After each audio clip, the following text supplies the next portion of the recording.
चलिए देखते हैं। 5 किताबों का मूल्य 55 रुपए है। 5 किताबों का मूल्य 55 रुपए हो तो 8 किताबों का मूल्य निकालना है ना। तो सबसे पहले आपको क्या करना है, 5 किताब में से एक किताब का निकालना है। तो 5 किताब का मूल्य 55 रुपए, 5 किताब, ठीक है, 5 बुक का मूल्य बराबर कितना है, 55 रुपीज है। तो एक का अपने को निकालना है ना। तो अपने को क्या करना है, ये ऐसा कर सकते हैं ऐसे जानने के लिए, एक का 5 into 1 करो फिर 55 हो जाएगा, ठीक है। तो एक का निकल गया, एक को अपने जगह छोड़ो, ठीक है। अब ये जो किसी के साथ गुणा है तो वो उधर जाके क्या हो जाता है, बटा में आ जाता है ना, आता है कि नहीं। अब इसको क्या करना है, एक का निकल जाएगा इसमें, 5 एकम 5 और 5 एकम 5, 5 एकम। एक बुक का मूल्य कितना हो जाएगा, 11 रुपए, ठीक है। कितना रुपए है, 11 रुपए। तो अब पूछा क्या है, 8 किताब का मूल्य। तो 8 किताब का मूल्य बराबर एक किताब का मूल्य 11 है, तो इसको क्या करेंगे, गुणा कर देंगे। कितना आ जाएगा, 88 रुपए। कितना आ जाएगा, 88 रुपए। एक किताब का मूल्य पहले जाना है, ठीक है। चलिए दूसरा नंबर क्वेश्चन, एक कुर्सी का मूल्य 400 रुपए हो तो 8 कुर्सी का मूल्य कितना होगा। ऑप्शन है, ठीक है। तो आप इसको बनाइए। एक कुर्सी का मूल्य 400 रुपए तो 8 कुर्सी का मूल्य कितना होगा। चलिए देखते हैं। एक कुर्सी का मूल्य दिया हुआ है, एक कुर्सी बराबर कितना है, 400 रुपए। तो सिंपल है, 8 कुर्सी का मूल्य कितना होगा, 8 गुणी 400 बराबर कितना होगा, 3200 रुपीज, ठीक है। एक कुर्सी का मूल्य 400 दिया हुआ था, 8 कुर्सी का मूल्य 8 से अपने को क्या करना है, गुणा करना है। चलिए देखते हैं। यदि 12 गेंद का मूल्य 180 रुपए है तो 12 गेंद का मूल्य बराबर 180 रुपए। तो मैं क्या बोला था, यहाँ पर 1 से गुणा कर देना। उसके बाद 1 है, 1 का निकल जाएगा तो 12 से 12 उधर चला जाएगा, 1 का निकालना है अपने को, 1 को सामने रखो। 12 है मतलब 180 के नीचे चला जाएगा। अब काट दो, 12 एकम 12, 12 एकम 12 और यहाँ 6 बचा, 12 पंचे 60। तो एक गेंद का मूल्य कितना है, 15 रुपए आ गया, है ना। तो क्या पूछा है, 3 गेंद का मूल्य। तो 3 गुणी 15 करोगे तो आंसर आ जाएगा आपका 45 रुपये, ठीक। देखिए 10 किलो शक्कर का दाम दिया है 4 किलो, 10 किलो बराबर दिया है 400 रुपए। तो 3 किलो का निकालना है। तो अपने को पहले 3 से पहले 1 को निकालना पड़ेगा। तो 1 किलो का तो निकालते हैं, 1 अपने जगह रहेगा। 1 किलो का बराबर होगा 400 बटा में आएगा 10। तो ये कट जाएगा, मतलब 1 किलो बराबर कितना, 1 किलो का मूल्य कितना हो जाएगा, 40 रुपए, ठीक है। सवाल में पूछा है अब 3 किलो का, तो अपने को क्या करना है, 3 गुणी 40 कर दो तो ये आपका आ जाएगा 120 रुपए, ठीक है। Option number 1। 25 किलो शक्कर का दाम दिया है, 25 किलो शक्कर का दाम दिया है 3500 रुपए। तो हमको निकालना है 1 किलो को। तो यहाँ पर इंटू करें और 1 किलो का निकालेंगे तो 35 अपान आ जाएगा 25। अब इसको काटना है, ठीक है। 25 एकम 25, 25 एकम 25 और कितना बचा यहाँ पर 10। तो 25 चौक 100 और ये 0। तो 1 किलो का मूल्य कितना हो गया, 140 रुपए। अब यहाँ 3.5 किलो का मिल रहा है, 3.5 किलो। तो आपने को 3 किलो का सीधा निकाल लो। तो 3 गुणी 140 बराबर हो जाएगा आपका 420। अब 3 किलो का निकल गया तो आधा किलो का निकालिए, है ना। आधा केजी का बराबर हो गया 140 का आधा हो गया 170। तो ये आप जोड़ देंगे तो इसको ये हो जाएगा 490 रुपए आपका आंसर, 490, ठीक। 1 दर्जन केले का मूल्य, 1 दर्जन केला बराबर कितना होता है, पहले वो निकालो। 1 दर्जन केला मतलब 12 होता है, 12 की संख्या को 1 दर्जन बोला जाता है ना। तो बोला है 12 केले का मूल्य है, 12 केले का मूल्य है 72 रुपए। तो अपने को क्या निकालना है, 1 केले का। तो 1 अपने जगह रहने दो, बराबर 72 बटा 12। तो 12 एकम 12, 12 6 का 72। 1 केले का मूल्य बराबर कितना हो गया, 6 रुपए। 1 केला का मूल्य 6 रुपए। तो क्या पूछा है, 3 केले का। तो 3 गुणी 6 बराबर कितना हो जाएगा, 18 रुपए, ठीक। आपका ऑप्शन नंबर दूसरा। 5 डेकालीटर, 5 डेकालीटर मतलब क्या है, 5 को लिखना ही है। डेकालीटर कहाँ है, यहाँ पर है डेकालीटर। उसको अपने को क्या करना है, मतलब डेसीलीटर में जाना है, मतलब हमको उधर ही जाना है, तो क्या करना है, गुणा करना है। किससे गुणा करेंगे, तो एक रखेंगे डीएल की जगह और दो घर जाना है, 1 और 2, तो अपने को किससे गुणा करना है, 2 जीरो लगाना है, तो ये हो जाएगा 500। फिर डेसीलीटर में चेंज करना है, तो ये आपका आएगा डेसीलीटर, 500 डेसीलीटर। ठीक, 500 mg को हेक्टोग्राम में बदलिए, आपका सवाल नंबर 8।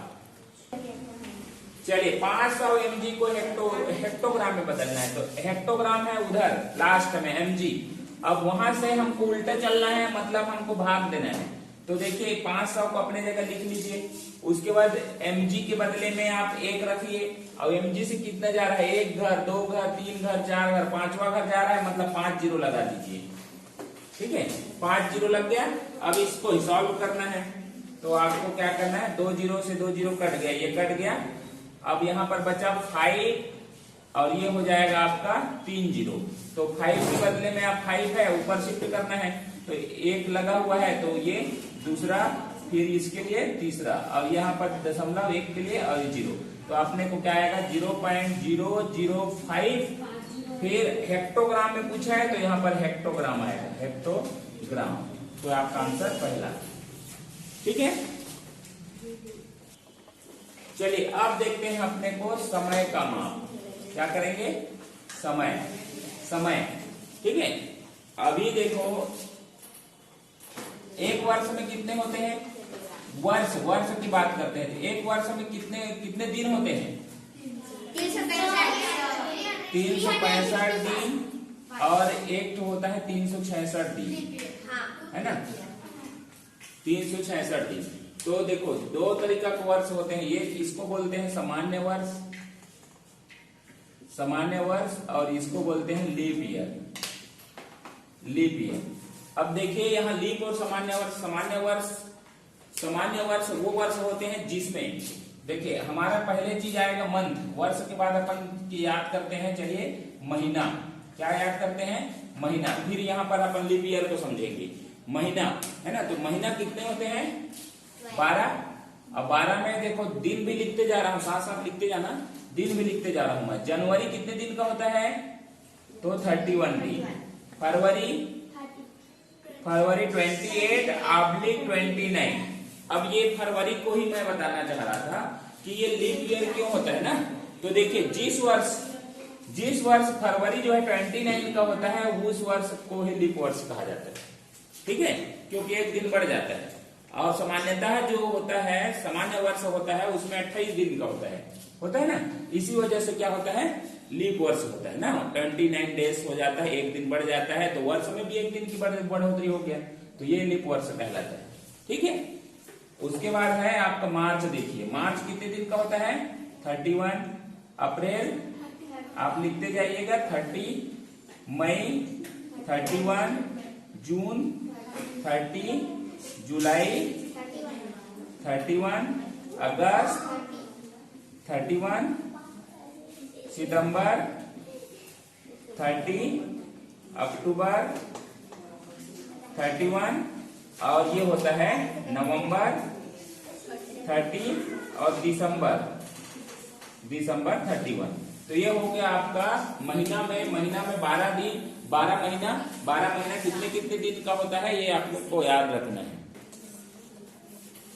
चलिए फिर से लिखिए, एक सप्ताह में कितने दिन होते हैं, एक सप्ताह में दिन 7 दिन।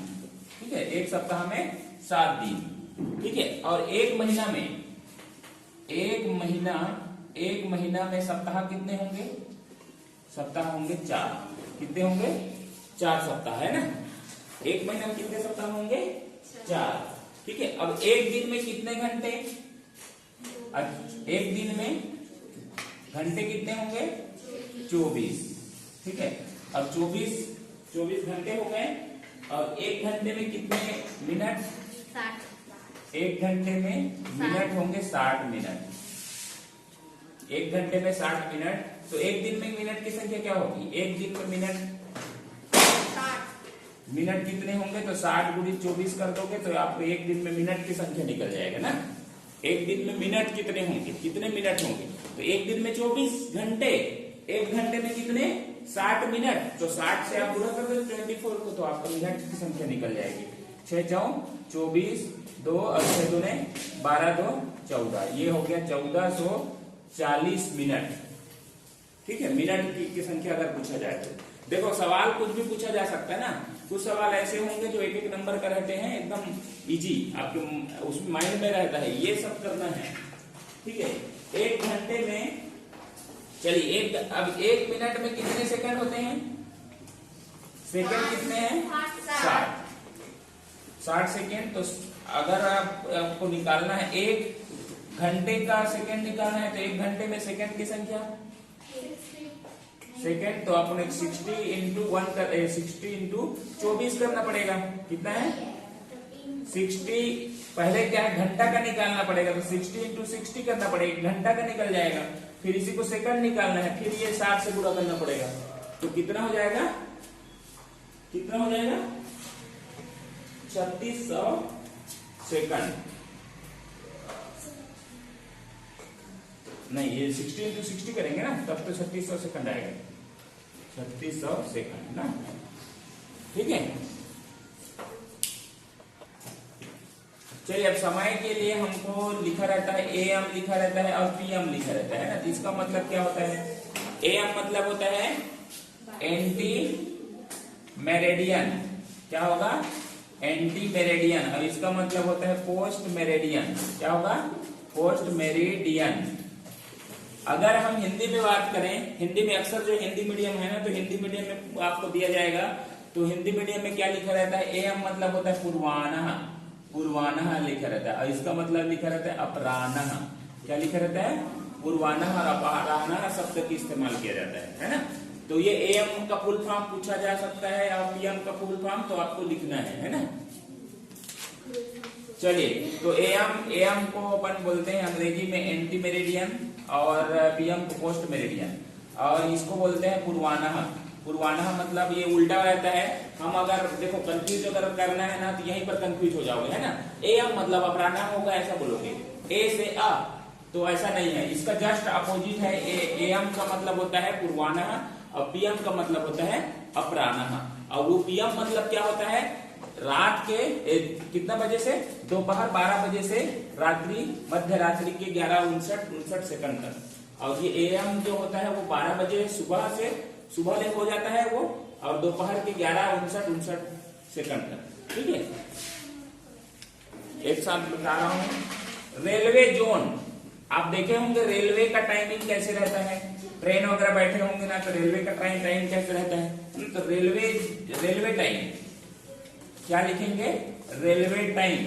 तो देखिए सब चीज ठीक है ना, रेलवे टाइम हमारे सामान्य टाइम के अनुसार होता है, 1 बजता है, देखो पहले क्या बजता है 12 बजेगा है ना, तो 12 बजेगा ऐसा दिन में ना, कितना बजे रात्रि की 12 बजे, 12:0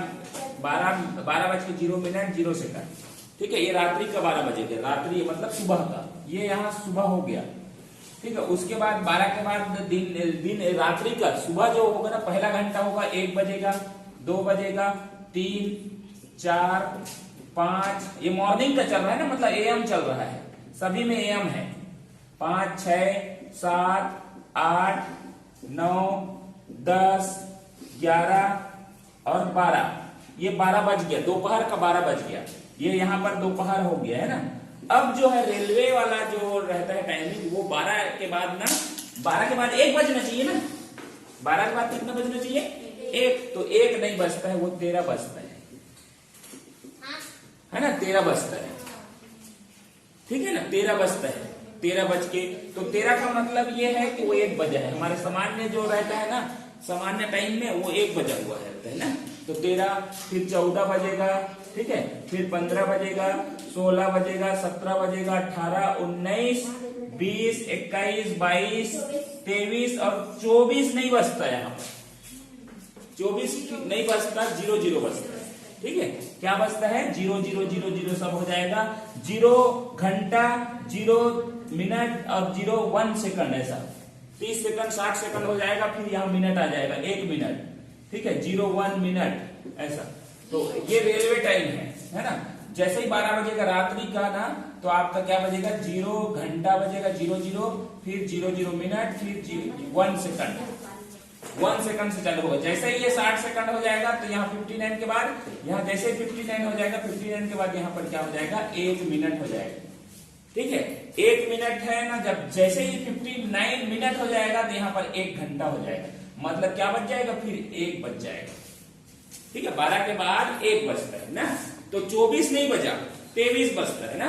23 बज के लास्ट जो है 23 बज के क्या होगा, 23 बज के 59 मिनट और 59 सेकंड बचता है रेलवे जोन के अनुसार। उसके बाद क्या हो जाता है, ये आपका 0 बच जाता है, 0।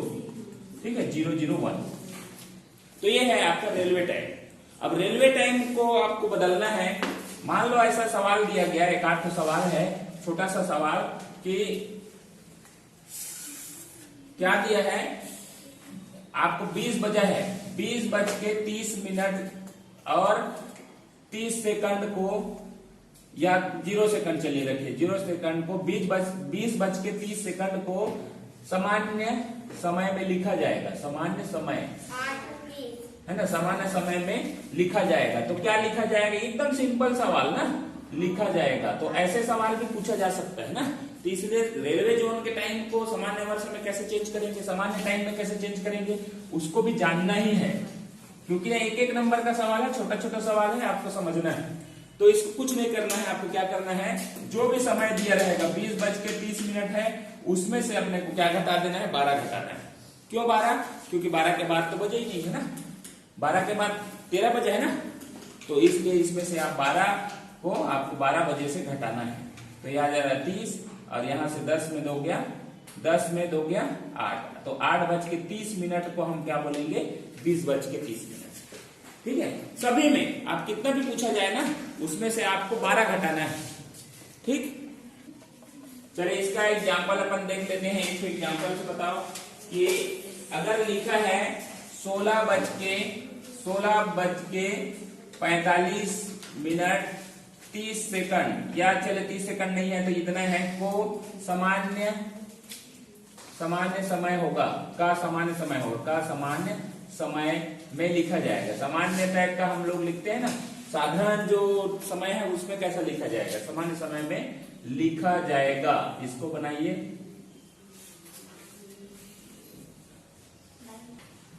चलिए यहाँ पर लिखा है 4 बज के 45 मिनट, मतलब 16 बज के 45 मिनट रेलवे जोन को सामान्य वर्ष में लिखना है।